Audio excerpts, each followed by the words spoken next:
Hello everyone, in the last video I have explained a new topic, double entry system. This is also a part of recording of transactions first.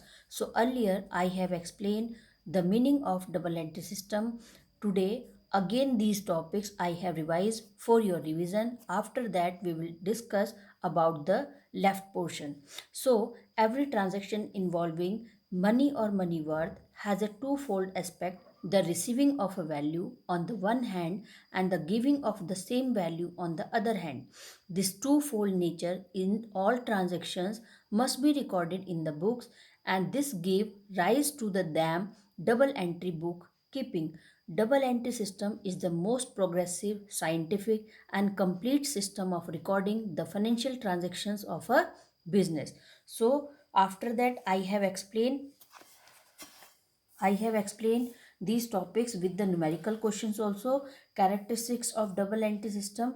Double entry system is based on the principle that every debit has a credit, every credit has a debit. Every business transaction affect two accounts, recording of both personal and impersonal aspects. So classification of accounts has two types. First is personal account, second is impersonal. Impersonal account also has divided in two parts. First is real account and second is nominal account. Personal account, the account which relate to an individual firm, company or an institution are called personal account. So rule, debit the receiver, credit the giver. तो यहाँ पर personal account का मतलब है कि जहाँ पर हम किसी एक पर्टिकुलर इंडिविजुअल फर्म या फिर कोई कंपनी या कोई भी हाउस होल्ड, जहाँ पर सिर्फ हम किसी भी एक इंडिविजुअल पर्सन के या फर्म के या कंपनी के बारे में बात करते हैं, उसे ही हम पर्सनल अकाउंट कहते हैं. जैसे कि एग्जांपल है मोहन, रोहन, सोहन, तो ये सब क्या है, ये इनके पर्सनल अकाउंट होंगे. इनकी परमिशन के बिना कोई भी इनके अकाउंट में इंटरफेयर नहीं कर सकता है. पर्सनल अकाउंट का जो रूल है डेबिट का और क्रेडिट का, डेबिट द रिसीवर, जिसको सामान मिल रहा है वो डेबिट है और जो दे रहा है वो है क्रेडिट. इसी तरह से मैंने फिर आपको इसके बाद बताया कि impersonal types of personal account की. पर्सनल अकाउंट के कितने टाइप्स है? 3 types, natural, artificial and representative. Natural person का मतलब है जिसकी ह्यूमन बॉडी है या ह्यूमन बीइंग है जो नेचुरल, उसे हम पर्सनल अकाउंट में रखते हैं. जैसे Mohan account, Sohan, debtors account. इसका मतलब है कि ये लोग हैं, प्रेजेंटली ये लोग हैं, इनकी एक जो ह्यूमन बीइंग है ये ह्यूमन बीइंग है और इनका जो है एक फिजिकली एग्जिस्टेंस है, तो इसीलिए हम इनको नेचुरल पर्सनल अकाउंट कहते हैं. इसी तरह से आर्टिफिशियल पर्सनल का मतलब है कि आर्टिफिशियल वो सभी चीज़ें जो नहीं है, फिजिकली एग्जिस्टेंस नहीं है जिनका, लेकिन फिर भी हम उन्हें क्या करते हैं, प्रिपेयर करते हैं और उनके अकॉर्डिंग अपने काम को प्रोसेस करते हैं. These account do not have physical existence as human being but they work as personal account. इनका मतलब है कि कोई फिजिकल एग्जिस्टेंस इनकी नहीं है, लेकिन फिर भी ये पर्सनल अकाउंट की तरह काम करते हैं. जैसे कोई भी फर्म का अकाउंट, बैंक अकाउंट. तो बैंक, कभी हमने देखा कि बैंक, हम बैंक जा रहे हैं, तो बैंक क्या है, बैंक एक इंस्टीट्यूशन है. जहाँ पर बैंक काम नहीं कर रहा, वो इंस्टीट्यूशन जो वहाँ पर वो बिल्डिंग है वो काम नहीं कर रही, लेकिन उसके अंदर जो एम्प्लॉयज़ हैं, जो उसके अंदर स्टाफ है, वो हमारे लिए काम कर रहा है. तो आर्टिफिशियल पर्सन कि एक तरह से हमने एक ऐसा क्रिएशन किया है कि एक आर्टिफिशियल पर्सन है जो हमारे लिए काम कर रहा है और रूल और रेगुलेशंस के according. Next is representative personal. Representative का मतलब है कि जहाँ पर किसी अकाउंट को कोई पर्टिकुलर ग्रुप के द्वारा वहाँ पर शो किया जा रहा है, that is called the representative. When an account represent a particular person और ग्रुप ऑफ पर्सन, कि जहाँ पर एक किसी पर्टिकुलर पर्सन के लिए या फिर किसी एक ग्रुप ऑफ पर्सन के लिए उन सब चीज़ों को शो किया जाता है, that is called the representative. Example, if the salary for the month of December are not paid to the employees. कि सपोज मेरी फर्म में 50 लोग काम करते हैं, लेकिन उनमें से 10 लोग ऐसे हैं जिनको मैंने दिसंबर की जो सैलरी है वो पे नहीं की. तो यहाँ पर 10 लोगों को सैलरी नहीं मिली है, तो इसका मतलब है कि अब 10 लोगों की सैलरी जो पे नहीं हुई है, उनके लिए हमें एक ऐसा अकाउंट ओपन करना पड़ेगा जो उनके लिए प्रेजेंट करेगा कि उनकी क्या सैलरी है जो ड्यू है फर्म के ऊपर.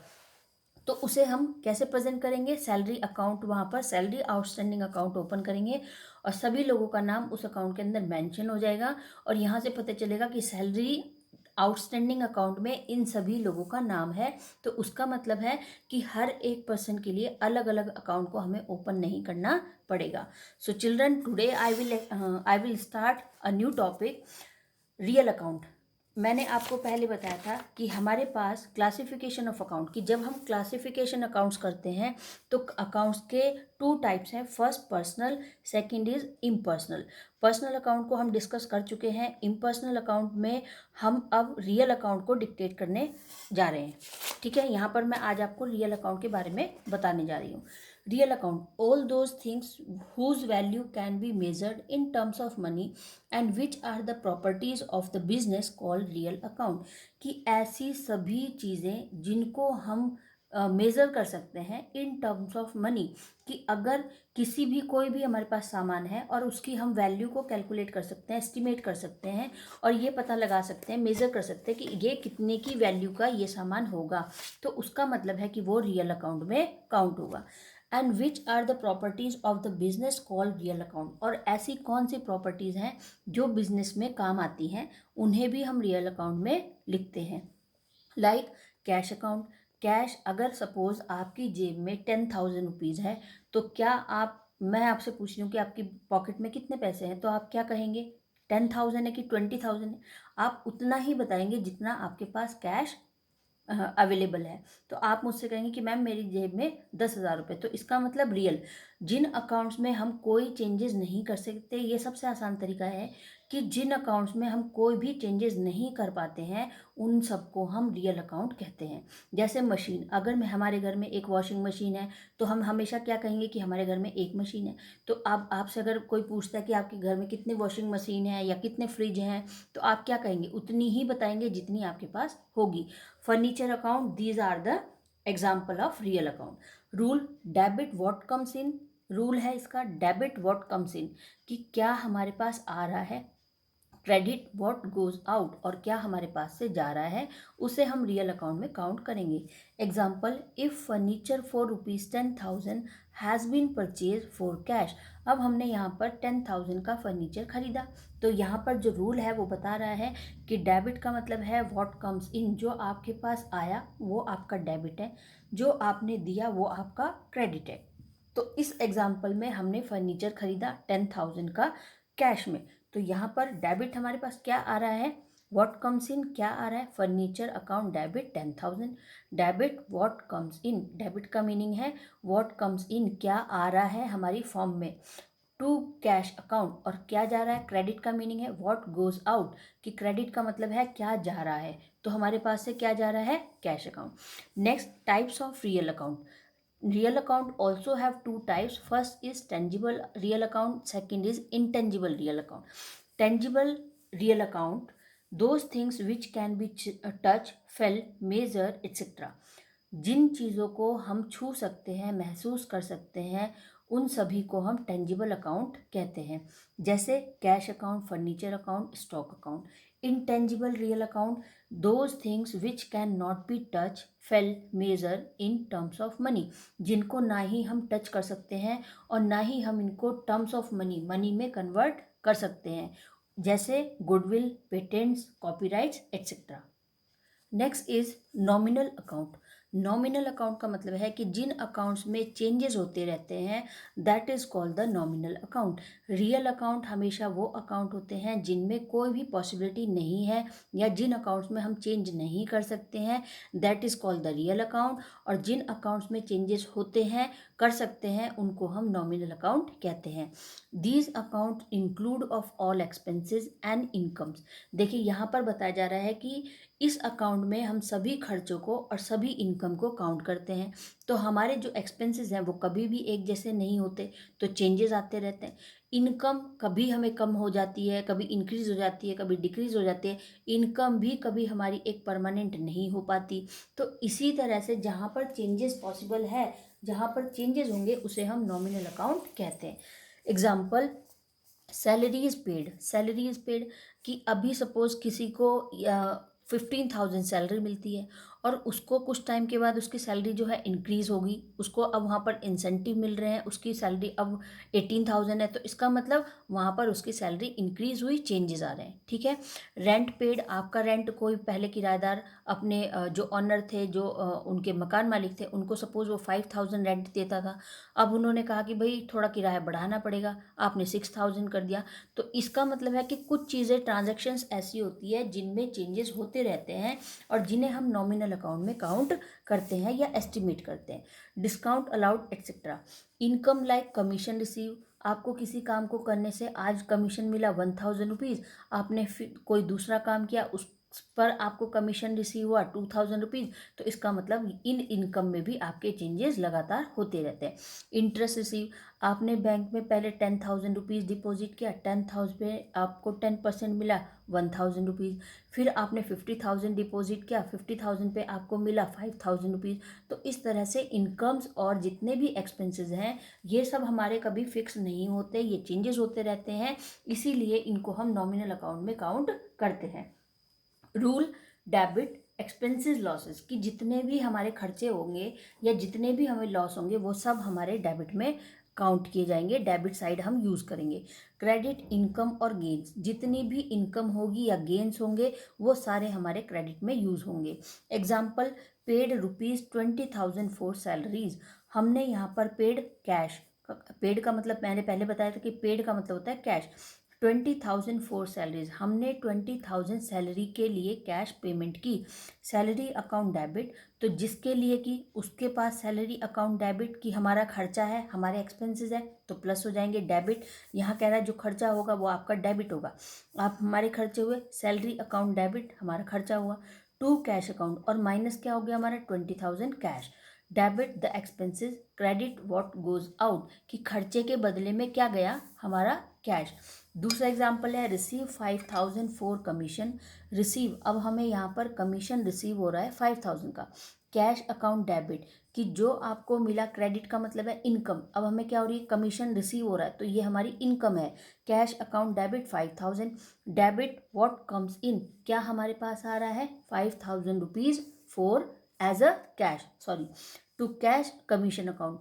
क्रेडिट द इनकम्स, और हमारी जो इनकम है, हमारे पास कैश आया, तो हमारा कैश क्या बन गया, व्हाट कम्स इन, कि हमारे पास क्या आ रहा है, कैश आ रहा है 5,000 रुपीज़। टू कमीशन अकाउंट, और हमारे कमीशन अकाउंट क्या है, क्रेडिट द इनकम, और वो हमारी इनकम है, इसलिए हम उसको क्रेडिट में यूज़ करेंगे। So children, today I have explained a more question for these transaction related personal, real and nominal. So first transaction is capital, drawings, cash paid, cash received, commission paid, commission received, purchase account, sales, furniture। Capital का मतलब है कि जो भी honours capital, जो पैसा invest करता है इन हिज बिजनेस, जो भी अपने बिजनेस में कैपिटल इन्वेस्ट की जाती है, पैसा इन्वेस्ट किया जाता है, उसे हम कैपिटल कहते हैं।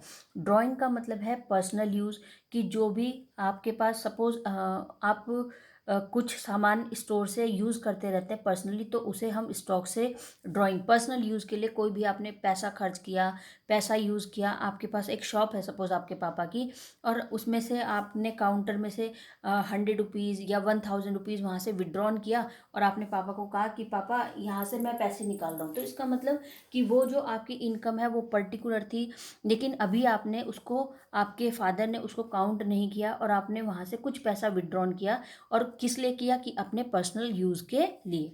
तो ड्राइंग का मतलब है कि जो भी हमारे पर्सनल यूज़ होते हैं उसको हम ड्राइंग्स कहते हैं। कैश पेड का मतलब है कि हम किसी को कैश पेमेंट कर रहे हैं। कैश रिसीव, हमें कैश मिला। कमीशन पेड, कि हमने किसी के लिए कोई काम किया और उसके, सॉरी, किसी ने हमारे लिए कोई काम किया और हमने उसको कमीशन पे किया। कमीशन रिसीव, हमें ये इनकम है, हमें यहाँ पर मिल रहा है। परचेज अकाउंट, हमने यहाँ पर एसेट्स खरीदी है, परचेज अकाउंट की हम कुछ खरीद करके लाए, सपोज फर्नीचर खरीदा। सेल्स, हम कुछ बेच रहे हैं। फर्नीचर, ये हमारी एसेट है।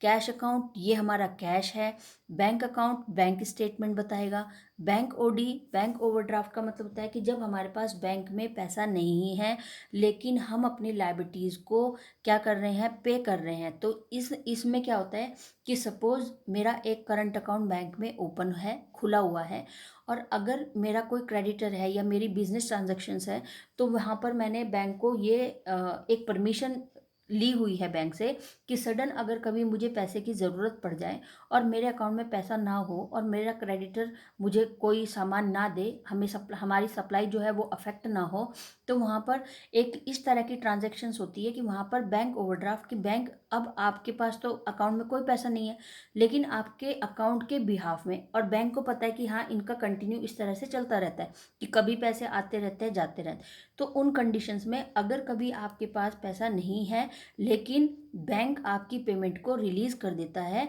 किसको, आपके क्रेडिटर्स को, तो उसे हम बैंक ओवरड्राफ्ट कहते हैं, जिस पर बैंक कुछ एडिशनल चार्ज अपने जो है अपेयर करता है, चार्ज करता है। तो उस कंडीशंस को हम बैंक ओवरड्राफ्ट कहते हैं। लेकिन बैंक ओवरड्राफ्ट हर कोई एक जो सिंपल लोग हैं या जैसे कि एक जेन्यून, हर किसी के लिए वो वैलिड नहीं है। सिर्फ एक बिजनेस ट्रांजैक्शन के लिए उसको यूज़ किया जाता है, जिसका बिजनेस ट्रांजैक्शन या करंट अकाउंट जिसका होता है, केवल केवल वही बैंक ओडी को यूज़ कर सकता है, हर कोई उसको यूज़ नहीं कर सकता। डेप्टर्स का मतलब है आपकी इनकम, आपको पैसा मिल रहा है, एसेट है आपकी। क्रेडिटर आपकी जो कैश है या जो आपके बैंक है वो आपके माइनस हो रहे हैं, आपको पैसा पे करना है। ट्रैवलिंग एक्सपेंसेस की इधर उधर कहीं आने जाने में ट्रैवलिंग जो एक्सपेंसेस है वो खर्चे हैं, तो यहाँ पर तो एक्सपेंसेस लिखा है तो इससे हमें ऑलरेडी पता चल रहा है कि ये हमारे खर्चे हैं, एक्सपेंसेस है। गुडविल हमारी क्या है, गुडविल हमारी एक रेपुटेशन है कि मार्केट में हमारा कितना नाम है, हमारे नाम से कितना लोग हमें जानते हैं, हमारी क्या रेपुटेशन है मार्केट में, तो उसे हम गुडविल कहते हैं। पेटेंट्स का मतलब कि जो हमारे पास जो पेटेंट्स होते हैं, पेटेंट्स मैंने आपको पहले भी बताया है। So patent means it is the right from the federal government to produce and sell something for a certain number of years without anyone copyright it. Example, Amazon or Google.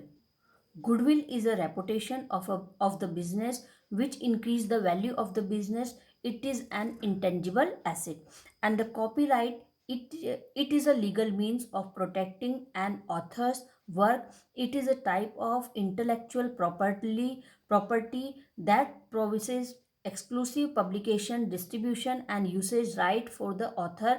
Example, books, poems, songs etcetera. Copyright का मतलब कि कुछ ऐसी चीज़ें जो मेरी personal है लेकिन अगर कोई दूसरा उसको यूज़ करता है तो उसको मुझसे पहले परमिशन लेनी पड़ेगी, मुझसे पहले कॉपीराइट्स की परमिशन लेनी पड़ेगी, तभी आप मेरी चीज़ों को यूज़ कर सकते हैं, उसे हम कॉपीराइट कहते हैं।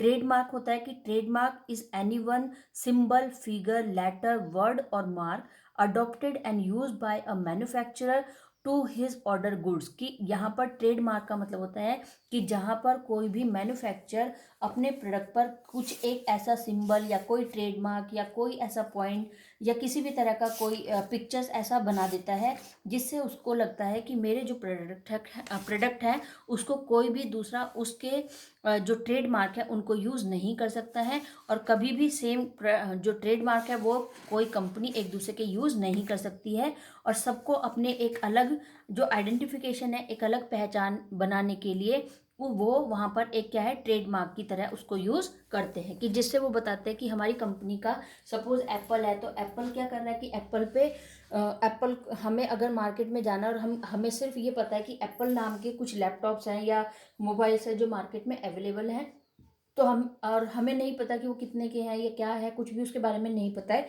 तो हम क्या करेंगे, तो हम पहचान करेंगे कि अगर उस पर एप्पल बना है तो इसका मतलब ये एप्पल कंपनी का लैपटॉप है, और वहाँ से हम उसके ट्रेडमार्क को देख करके पहचान जाएंगे। So children, creditors, travelling expenses, goodwill, patent, salary account. Salary का मतलब कि जो सैलरी पे हो रही है। सैलरी आउटस्टैंडिंग का मतलब होता है कि ऐसी सैलरी जो पे नहीं की गई है और अभी आपके ऊपर या फर्म के ऊपर वो ड्यू है, that is called the salary outstanding account. इसके बाद है इंश्योरेंस अकाउंट। इंश्योरेंस, जो आपने इंश्योरेंस किया हुआ है उसे हम इंश्योरेंस। इंश्योरेंस प्रीपेड का मतलब है कि हमने अपना इंश्योरेंस प्रीमियम एडवांस में पे कर दिया है, that is called the insurance prepaid. Bad debts return of. Bad debts का मतलब होता है कि ऐसे देनदार, ऐसे लोग जो हमसे पैसा लेते हैं लेकिन वो वापस नहीं देते, that is called the bad debts. Return of का मतलब कि हमने पहले पूरी कोशिश की, 6 मंथ तक, 1 ईयर तक हम उनको बार बार उनके पीछे पड़े रहे, हम उनको बार बार जहाँ भी मिलते थे हम उनको टोकते थे, वो बार बार उनसे इंटरेक्ट करते थे कि भाई हमारे पैसे वापस कर दो, हमारे पैसे। लेकिन अब इतना टाइम बीत चुका है कि उनसे पैसे मांगने में हमें हेजिटेशन हो रही है, तो हमने सोचा कि भाई वो पैसे देने वाले नहीं है, वो पैसे नहीं देंगे। तो अब हमने उनके अकाउंट को ही रिटर्न ऑफ, खाता ही उनका जो अकाउंट है उनको ही हम बंद कर चुके हैं, जिसे हम बैड डेब्ट्स रिटर्न ऑफ कहते हैं कि इनसे पैसे मिलने की कोई उम्मीद नहीं है। बैड डेब्ट्स रिकवर्ड, इसका मतलब है कि बैड डेब्ट्स, ऐसा कोई बैड डेब्ट्स था, उसने जब तक हमने उससे पैसे मांगे तब तक उसने हमें पैसा नहीं दिया, लेकिन फिर सडन पता नहीं उसको क्या याद आया, या उसको लगा कि अरे भाई वो तो मेरा अपना दोस्त था या मेरा रिलेटिव था, मुझे उसको पैसे देने चाहिए, तो उससे हमें सपोज 10,000 की पेमेंट थी लेकिन उसने फिर हमें 5,000 दे दिया, तो इसे हम कहेंगे बैड डेब्ट्स रिकवर।